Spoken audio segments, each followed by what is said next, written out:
बिलावल भुट्टो साहब ने एक इल्ज़ाम लगाया कि आसिफ अली जरदारी साहब को कत्ल करने की साजिश की जा रही है। बहुत बड़ा इल्ज़ाम है, इसकी तो बाकायदा तौर पर तहकीकात होनी चाहिए, एक GIT तश्कील देनी चाहिए कि इतना बड़ा इल्ज़ाम किस तरीके से लगा दिया गया। क्या सियासी कत्ल की बात हो रही है या फिर दूसरे जानी कत्ल की?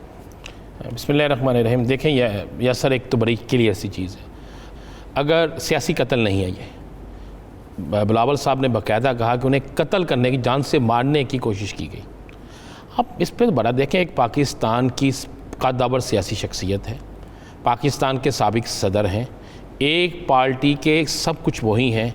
अगर उनके ख़िलाफ़ ऐसी साजिश हो रही है तो मैं समझता हूँ कि बस पार्टी को इस पर सुप्रीम कोर्ट में जाना चाहिए था, अदलिया से रब्ता करना चाहिए था, जुडिशल कमीशन इससे बनवाना चाहिए था। और अगर ये सिर्फ गुफ्तगू की हद तक है और ये सियासी बात है तो फिर इस पर तहरीक इंसाफ को स्टैंड लेना चाहिए था कि उनकी हुकूमत पर इतना बड़ा इल्ज़ाम लगा है, और अगर हुकूमत पर यह इल्ज़ाम लग गया है तो फिर हुकूमत को उस पर कोई ना कोई जवाब देना चाहिए था, अपने आप को क्लियर करना चाहिए था। लेकिन दरअसल यासर असल जो सूरत हाल है ना, मैं आपको बिल्कुल क्लियर कर दूँ, ये सब कुछ एक सियासी बयानबाजी है, सियासी मैदान है, सियासी जो हरीफ होते हैं वो एक दूसरे पर ऐसी बातें करते हैं। अगर वाकई एक बहुत सीरियस बात होगी, अगर वाकई आसिफ अली जरदारी साहब के ख़िलाफ़ ये साजिश हुई है और बिलावल साहब के पास कुछ सबूत है तो फिर तो ये एक बड़ी खौफनाक चीज़ है और इसको बेनकाब होना चाहिए। लेकिन हमें जो सियासी सिनेरियो नज़र आ रहा है, मेरी जो इन्फॉर्मेशन है, मेरी जिन लोगों से बात हुई है, देखिए इस वक्त अपोजिशन बज़ाहिर तो इकट्ठी नज़र आ रही है आपको, लेकिन तमाम अपोजिशन का एक जो है ना नारा वो नहीं है।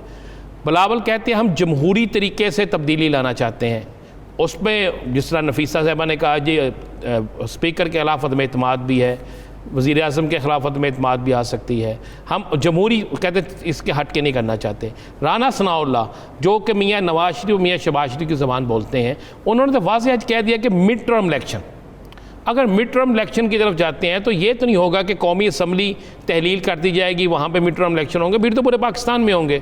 तो पीपल्स पार्टी जो है वो क्यों छोड़ेगी, मुझे बताएं, सिंध की हुकूमत क्यों छोड़ेगी वो? और मुस्लिम लीग नून के भी जो कुछ संजीदा हल्के हैं, लोग हैं, वो भी किसी सूरत नहीं चाहते कि मिड टर्म इलेक्शन की तरफ जाएं। उन्हें पता है कि मिड टर्म इलेक्शन, क्या मिड टर्म इलेक्शन को ये कबूल कर लेंगे और उसकी तरफ जाते हैं तो क्या इन हालात में मिड टर्म इलेक्शन हो सकेंगे? जो 3 माह की डेट होती है, नहीं हो सकेंगे। ये सारा कुछ इसी तरह चलता रहेगा, यही बयानबाजी होती रहेगी, यही सब कुछ चलता रहेगा। हर शख्स जो है अपने अपने हिस्से का सियासी रोल अदा करता रहेगा। और इलेक्शन जो है, मैं आपको पूरा क्लियर बता दूँ, इलेक्शन या कोई और चीज़ कम से कम इस साल में तो दूर दूर तक नहीं होते। इस साल के बाद जनवरी में आपको बल्दियाती इलेक्शन नज़र आएंगे, लोग उसमें बिल्कुल मसरूफ़ हो जाएंगे। बल्दियाती इलेक्शन के बाद फिर अगला मैदान सजेगा। लेकिन मैं आपको बता दूँ, ये सारा कुछ जो हो रहा है ये एक सियासी हंडिया पक रही है।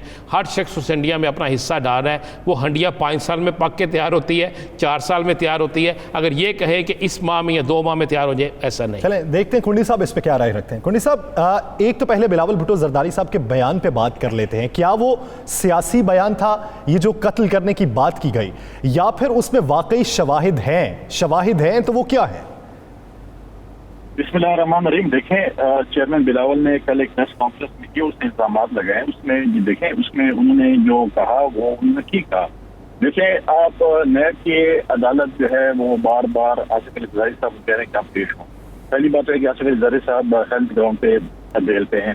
दूसरी बात यह है कि कोरोना की वजह से अगर आप देखें कि चंद दिन पहले जब शहबाज शरीफ साहब गए, यूसुफ गिलानी साहब गए, नैब की अदालतों में गए, वहाँ पार्टी के वर्कर लीडर जमा हुए, उनको कोरोना हुआ। मुस्लिम लीग नून को देखें, उनकी तमाम तकरीबन लीडरशिप जो वहाँ पर मौजूद थे उनको भी कोरोना हुआ। हम इस वजह से कह रहे हैं कि कल जरदारी साहब जाएंगे, एहतसाब अदालत में पेश होंगे। हमने कभी भी अदालतों से हम नहीं घबराए, तो हम हमेशा अदालतों में पेश हुए हैं। और जब अपना जरदारी साहब जब आएंगे तो पार्टी की लीडरशिप भी आएगी, पार्टी के वर्कर्स भी आएंगे।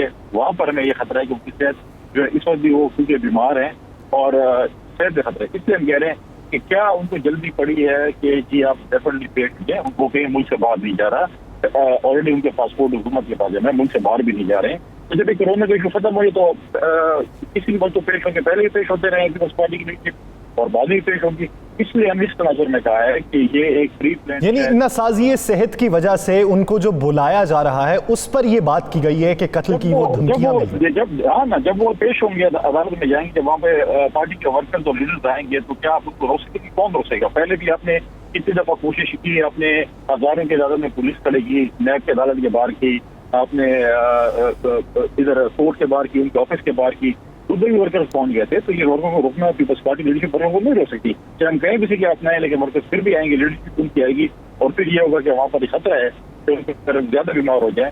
तो इसका जिम्मेवार कौन होगा? हमें इसका जवाब चाहिए, हुकूमत हमें जवाब दे, हमें ये जवाब दे कि इनके जिम्मेवार कौन होंगे। हुकूमत जिम्मेवारी ले ले, सही।